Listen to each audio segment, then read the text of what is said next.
नमस्कार सभी को। आज हम संक्षिप्त में जान लेते हैं कि कुषाण, शक एवं कर्तृपुर राजवंश के पश्चात जिन राजवंशों ने राज किया उसमें मुख्य नाग राजवंश, मौखरी राजवंश एवं हर्ष का शासन भी उत्तराखंड पर रहा है। तो संक्षिप्त में देख लेते हैं। नागों ने जो है नाग राजवंश 5वीं सदी के उत्तरार्ध में कर्तृपुर और कुणिंद राजवंश के सत्ता समाप्त होने के बाद इनका आधिपत्य प्रारंभ हो गया था। उसके पश्चात 6वीं शताब्दी के उत्तरार्ध में कन्नौज के मौखरी राजवंश ने नागों की सत्ता को समाप्त कर उत्तराखंड पर अपना अधिकार स्थापित कर लिया। मौखरी राजवंश के अंतिम शासक ग्रह वर्मा हुए हैं, ग्रह वर्मा, जिनकी मृत्यु के पश्चात मौखरी राजवंश हर्षवर्धन के अधीन हो गया।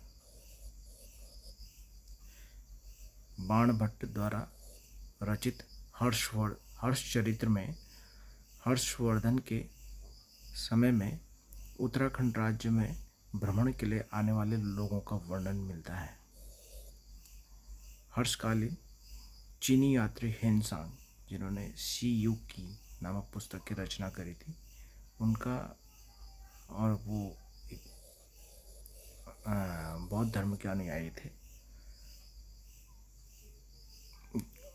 उनका इस राज्य ब्रह्मपुर राज्य में वे गए थे और उसका जिक्र उसमें प्राप्त होता है। उस समय यह राज्य हर्षवर्धन के अधीन था। उनकी पुस्तक से, उनके लेखों से प्राप्त होता है, उससे जानकारी प्राप्त होती है।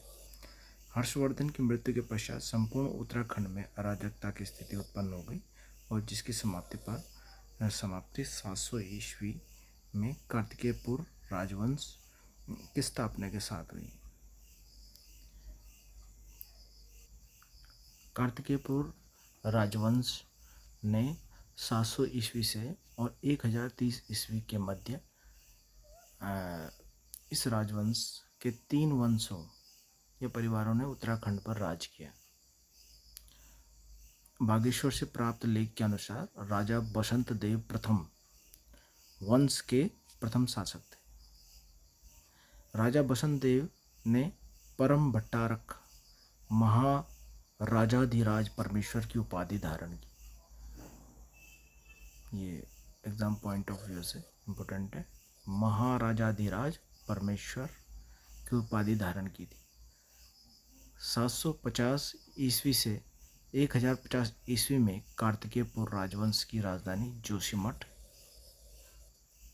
चमोली में थी। 1050 ईस्वी के पश्चात इस राजवंश ने अपनी राजधानी अल्मोड़ा के कत्यूर घाटी बैजनाथ बागेश्वर के पास बैजनाथ कार्तिकेयपुर नामक स्थान पर बनाई। बैजनाथ, पांडुगेश्वर, कंडारा आदि स्थानों से प्राप्त ताम्र लेखों के आधार पर यह कहा जा सकता है कि यह राजवंश उत्तराखंड राज्य का पहला ऐतिहासिक राजवंश था। निम्बर, इष्टगणदेव, ललित सुदेव, सलोणादित्य, भूदेव आदि इस राजवंश के प्रतापी राजा हुए। निम्बर, जो बहुत पूछा जाता है एग्जाम्स, निम्बर को शत्रुहंता भी कहा गया है। यह शैव धर्म को मानने वाला था। इसने जागेश्वर में लकुलीश, नटराज, नवदुर्गा, महिषमर्दिनी के मंदिरों का निर्माण भी करवाया था। ये इम्पोर्टेंट है। लकुलीश, नटराज, नवदुर्गा, महिषमर्दिनी आदि मंदिरों का उन्होंने निर्माण करवाया था। निम्बर के बाद उसका पुत्र इष्टगणदेव शासक बना। यह भी शैव धर्म को मानने वाला था। इसने संपूर्ण उत्तराखंड राज्य को एकीकृत करने का प्रयास किया था। इष्टगणदेव के बाद उसका पुत्र ललित सूर देव शासक बना। कार्तिकेयपुर राजवंश के शासकों की राजभाषा संस्कृत थी। ललित सूरदेव के बाद उसका पुत्र भूदेव संभवतः 875 ईस्वी में राजा बना। शिलालेख में उसे राजाओं का राजा कहा जाता है, भूदेव को।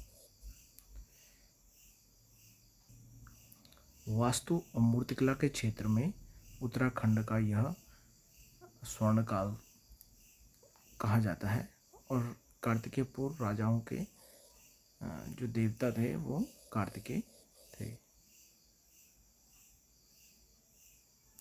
Thank you for watching.